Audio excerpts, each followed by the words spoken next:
आइए चलते हैं खास खबर की तरफ। नमस्कार, मैं सविता रानी, पीएमटी न्यूज पहाड़ से मैदान तक इस समय विकासनगर के तहसील में मौजूद हूँ, जहाँ पर अधिवक्ताओं को ने अपनी समस्याओं को लेकर ज्ञापन दिया है कि जिसमें उन्होंने मांग की है कि वहाँ पर जो अतिक्रमण हटाया जा रहा है, जिस तरह से सरकारी भूमि को खाली कराया जा रहा है, वहीं पर उनके चैम्बर को भी हटाया गया है। उन्हें सरकार से ये मांग कर रहे हैं कि हमारे चैम्बर को सरकार के द्वारा बना के दिया जाना चाहिए और जो भूमि आवंटित की गई है वो बहुत कम भूमि है। उन्हें उसमें यहाँ के जो अधिवक्ताएं हैं वो अधिवक्ता उसमें नहीं समा सकते हैं उस जगह पे। वहाँ पे उनको अपनी रोजी रोटी के लिए जगह काफ़ी चाहिए जिसमें कि उनके क्लाइंट भी बैठ सकें। आना जाना बैठना पेपर रखना बहुत काम होते हैं, तो इसलिए वो जगह बहुत ही छोटी सी है। उन्होंने जगह की मांग की है कि इस जगह को थोड़ा बढ़ा के करा जाए और वहीं देखते हैं कि उनकी क्या क्या समस्याएं हैं। धन्यवाद।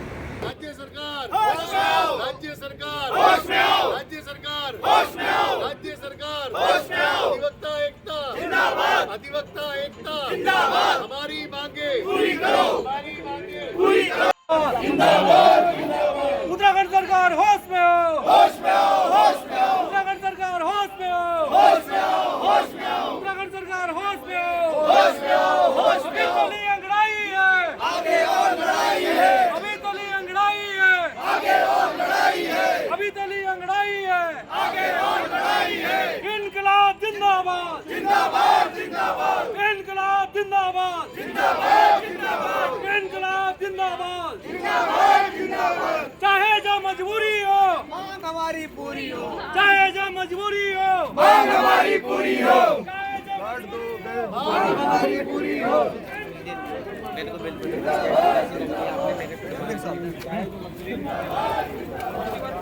तुमको आना होगा, वरना तुमको जाना होगा, होश में तुमको आना होगा, वरना तुमको जाना होगा, होश में तुमको आना होगा। वरना तुमको जाना होगा।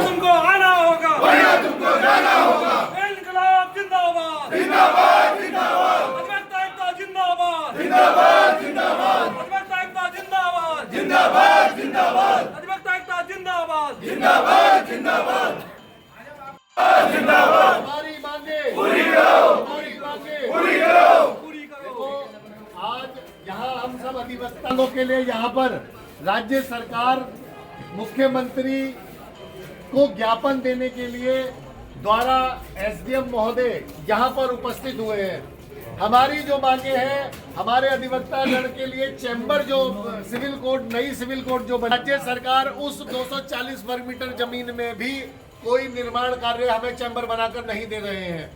दूसरी बात, कुछ चैम्बर हमारे राज्य सरकार की नजूल की जो भूमि थी, नॉन जेडे की भूमि, जिसके खसरा नंबर 2495 और 2497 है, उनमें हमारे अधिवक्ताओं के चैम्बर थे। उनको तोड़ने का प्रयत्न किया गया और पूरी तरह वो ध्वस्त कर दिए गए। हमारे अधिवक्ता वर्तमान समय में सड़क पर हैं, सड़क पर बैठकर विधि व्यवसाय करने के लिए मजबूर हैं। और विधि व्यवसाय अगर मेरा अधिवक्ता, हम सब लोग सड़क पर बैठकर विधि व्यवसाय करेंगे तो क्या हम किसी वादकारी को सस्ता और सुलभ न्याय जो न्यायालय से प्राप्त होना है, क्या हम उसे दे पाएंगे? क्या अगर हम परेशान होंगे तो क्या हम किसी वादकारी का मुकदमा कर सकेंगे? तो ऐसी स्थिति में सरकार को जागना होगा, उत्तराखंड शासन को जागना होगा, मुख्यमंत्री को जागना होगा। जो हमने 1.5 बीघा भूमि वहां पर मांगी है, वर्तमान समय में वहां पर अडानी को केंद्र द्वारा अडानी के लिए सोलर पैनल की व्यवस्था की जा रही है, जिसको राज्य सरकार द्वारा भी स्वीकृति दी गई है और वो बहुत त्वरित गति से वो काम चल रहा है। वो आपके सामने है सब चीजें। अगर 1.5 बीघा भूमि अधिवक्ताओं के चैम्बर के लिए, वादकारियों के हित के लिए, सुलभ और सस्ते न्याय के लिए अगर दे दी जाएगी, लगता नहीं है कि राज्य सरकार के पास कोई कमी आएगी किसी चीज की। वर्तमान समय में माननीय उच्च न्यायालय और माननीय उच्चतम न्यायालय द्वारा भी समय समय पर गाइडलाइन जारी की जा रही है कि जितनी जमीनों पर जो राज्य सरकार की है, सरकारी भूमि है, उनसे कब्जे हटाने का काम किया जाए। क्या राज्य सरकार इस माननीय उच्च न्यायालय और माननीय उच्चतम न्यायालय के आदेशों का पालन कर रही है? नहीं। वर्तमान समय में हजारों सैकड़ों बीघा भूमि पर अवैध कब्जे जो बाहर के लोग हैं, उत्तराखंड से बाहर के लोगों के द्वारा अवैध कब्जे किए हुए हैं, उन्हें आज तक उत्तराखंड सरकार द्वारा हटाया नहीं गया। सिर्फ एक खाना पूर्ति करके, छोटी सी कार्रवाई करके उसे खत्म कर देते हैं और सिर्फ कागजी कार्रवाई में और फाइलों में वो सारी चीजें दब जाती है। मैं अगर ये कहना चाहूंगा तो इससे मैं गुरेज नहीं करूंगा कि अधिवक्ता, जो विद्वान अधिवक्ता है, जो एक समाज का निर्माण करने का एक स्तंभ है, अगर हम ये माने तो जो हमारा जो केंद्र शासन का जो हमारा स्लोगन है, जो हमारा वो शेर है, उस शेर के एक पाए हैं हम विद्वान अधिवक्तागण।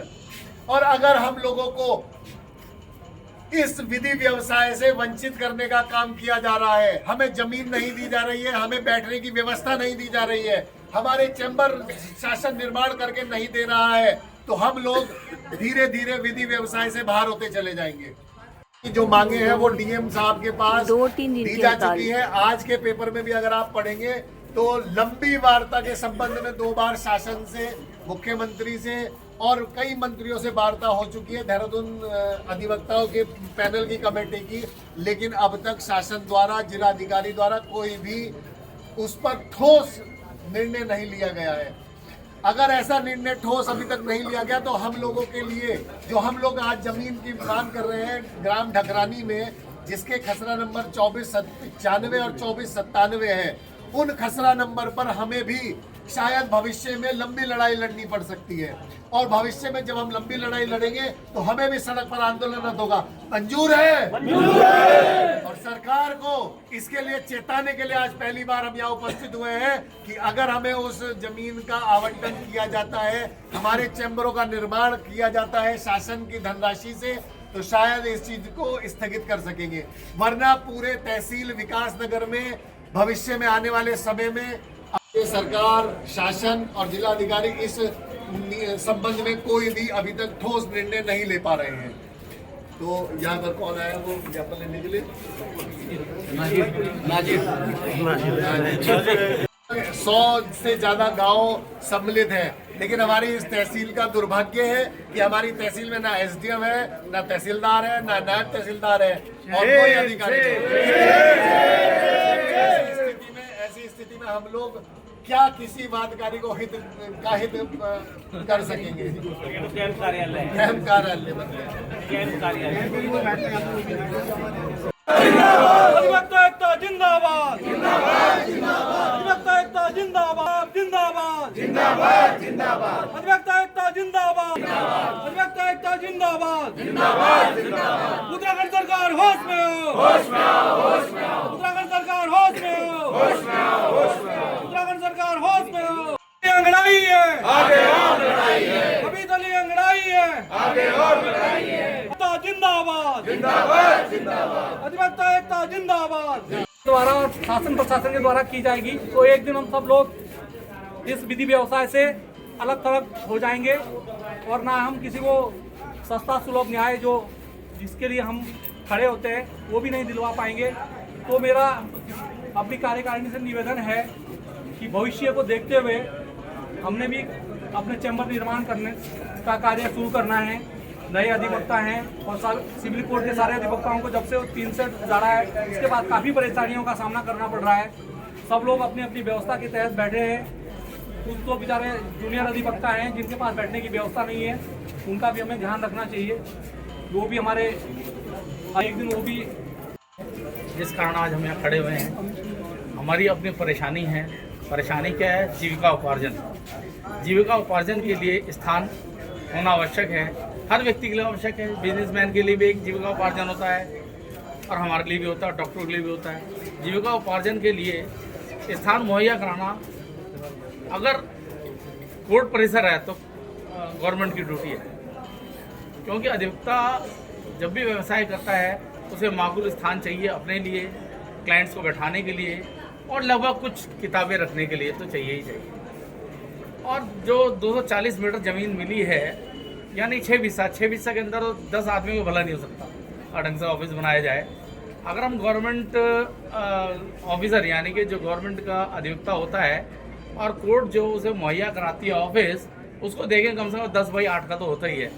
उस हिसाब से यानी गवर्नमेंट मानते हैं कि इतनी माकूल जगह एक अधिवक्ता को चाहिए ही चाहिए, उसी के अनुपात में जगह मुहैया करानी चाहिए थी गवर्नमेंट को, ना कि 240 मीटर। ये दुखद विषय है। तो बहुत ही जरूरी है, और जब तक हमारे पास वो एक कहावत है कि अगर हमारे घर में हमें अच्छे से खाना पहनना नहीं मिलेगा तो शायद हम बाहर आकर वकालत नहीं कर पाएंगे। हम अगर घर से परेशान होंगे तो हम किसी की परेशानी को कैसे सही कर पाएंगे, कैसे उसका निदान कर पाएंगे। तो बहुत बहुत बड़ी समस्या है ये हमारे साथ कि हम लोगों को माकूल जगह नहीं दी गई। विगत 22 दिनों से देख रहे हैं देहरादून बार एसोसिएशन पूरी तरह से हड़ताल पर है। देहरादून बार एसोसिएशन के साथ हम लोग भी कल उनके साथ अपना समर्थन देने गए थे।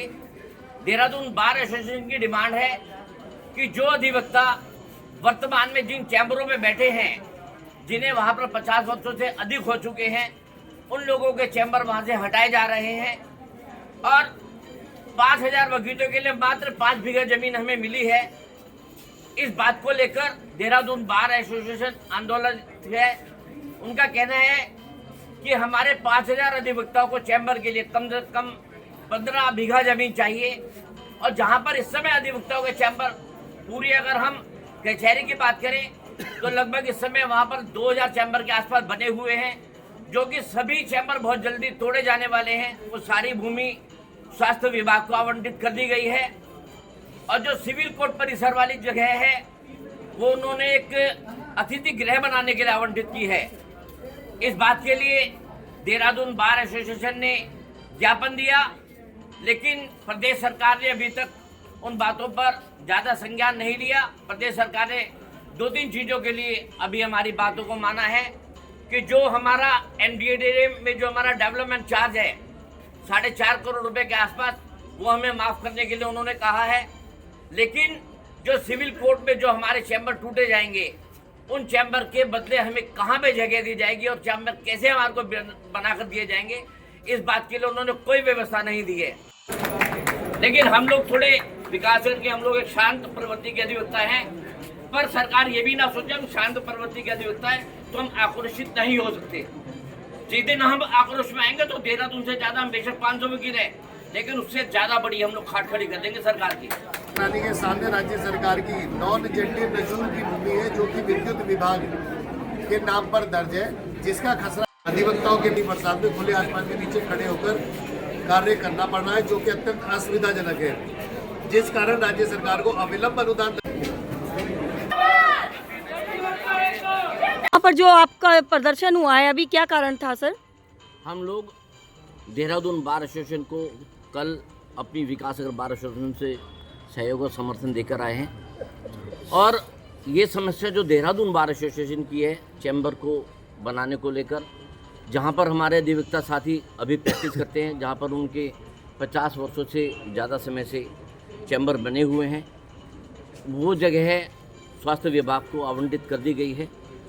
वहाँ पर बहुत जल्दी हमारे चैम्बर हटाए जाने हैं, उसे लेकर वहाँ पर एक प्रदर्शन हुआ। सभी अधिवक्ता साथी निश्चित तौर से जब हमसे वो ज़मीन ले ली जाएगी, कहाँ जाएंगे, कहाँ वो लोग प्रैक्टिस करेंगे। जो नया न्यायालय बना है वो सैकड़ों करोड़ की लागत से बना है, लेकिन साथ साथ न्यायालय बिना अधिवक्ताओं के कोई कार्य नहीं कर सकता। सरकार ने न्यायालय के अंदर हज़ारों करोड़ रुपए लगाए, लेकिन अधिवक्ता साथियों के लिए, हम अधिवक्ताओं के लिए, वादकारियों के लिए या हमारे साथ जो स्टाफ जुड़ा है उसके लिए कोई व्यवस्था नहीं गई। सिर्फ हमारे को वहाँ पर 5 बीघे ज़मीन दी गई। हमारे पास देहरादून में इस समय 5000 से अधिवक्ता साथी जो प्रैक्टिस करते हैं, उनके साथ लगभग 15-20 हज़ार हमारे मुंशी हैं, टाइपिस्ट है, स्टाफ वेंडर है, सभी लोग, सारा स्टाफ है।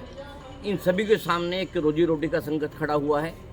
उस बात को लेकर देहरादून बार एसोसिएशन आज आंदोलित है, और हम भी उनके साथ आंदोलित हैं।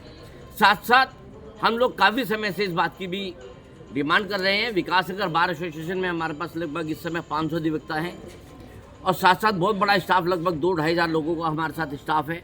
हमारे पास रोज़ सैकड़ों की तादाद में, हज़ारों की तादाद में वादकारी डकरानी में अपने केसों की प्रैक्टिस पैरवी करने आते हैं। उनको बैठने की व्यवस्था नहीं है, उनके लिए पानी की कोई व्यवस्था नहीं है, ना अधिवक्ताओं को बैठने के लिए व्यवस्था दी गई है। हमें सिर्फ सरकार की तरफ से, न्याय विभाग की तरफ से सिर्फ 200 मीटर ज़मीन दी गई है, जिसके अंदर मुश्किल से 50 अधिवक्ताओं के चैम्बर बन सकते हैं। ये 450 अधिवक्ता कहाँ जाएंगे?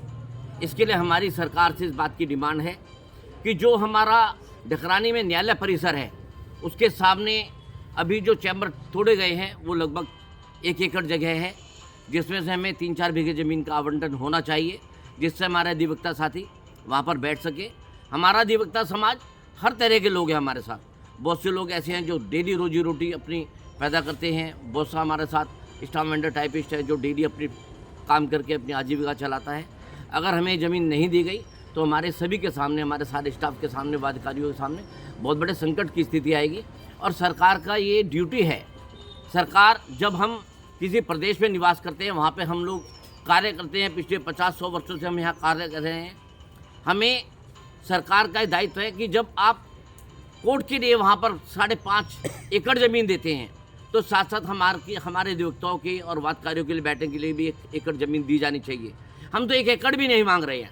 हम लोग कह रहे हैं सिर्फ हमारे को 2 बीघा 1.5 बीघा ज़मीन मिल जाए, जिससे हमारे अधिवक्ता साथी वहाँ जो प्रैक्टिस करते हैं, जो आज मजबूर हैं धूप छाँव में बाहर बैठने के लिए, वादकारी बेचारे आके परेशान होते हैं, उन लोगों को लेकर सरकार को हमारे को कुछ भूमि का आवंटन करना चाहिए, जिससे हम हमारे सभी अधिवक्ता साथी, वादकारी, जो हमारे साथ जितना भी स्टाफ जुड़ा है, सभी लोग अपना अच्छे से जीवन यापन कर सकें। धन्यवाद सर।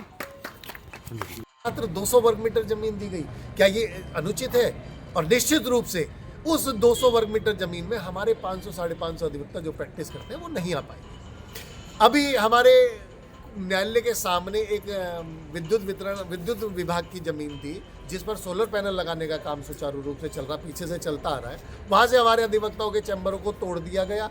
वो लगभग 1 एकड़ जमीन है। उस 1 एकड़ जमीन में से अगर हमें 2 बीघा जमीन राज्य सरकार द्वारा आवंटित कर दी जाए तो हमारे सारे अधिवक्तागण उसमें हो जाएंगे। देखिए, जब हम अधिवक्तागण इस समाज का एक हिस्सा हैं, विद्वान अधिवक्तागण हैं, और जब पुत्र अपने पिता से कुछ मांगेगा तो वो अधिकार से मांगेगा। हम भी अपने राज्य सरकार, जिस राज्य में हम रह रहे हैं, उस राज्य सरकार से एज ए पुत्र समझते हुए अपने आप को उनसे अपनी मांग कर रहे हैं कि हमें लगभग 2 बीघा जमीन दे दी जाए और उस पर अपने उत्तर शासन से धन स्वीकृत करके उस पर चैम्बर निर्माण करके हमें दे दिया जाए, जिससे कि हम लोग वहाँ पर हो जाए। और अगर ऐसा नहीं हुआ तो हम लोग निरंतर भविष्य में आंदोलनरत होना पड़ेगा। अब तक की खबर में बस इतना ही। मिलते हैं अगली खबर में, तब तक के लिए नमस्कार।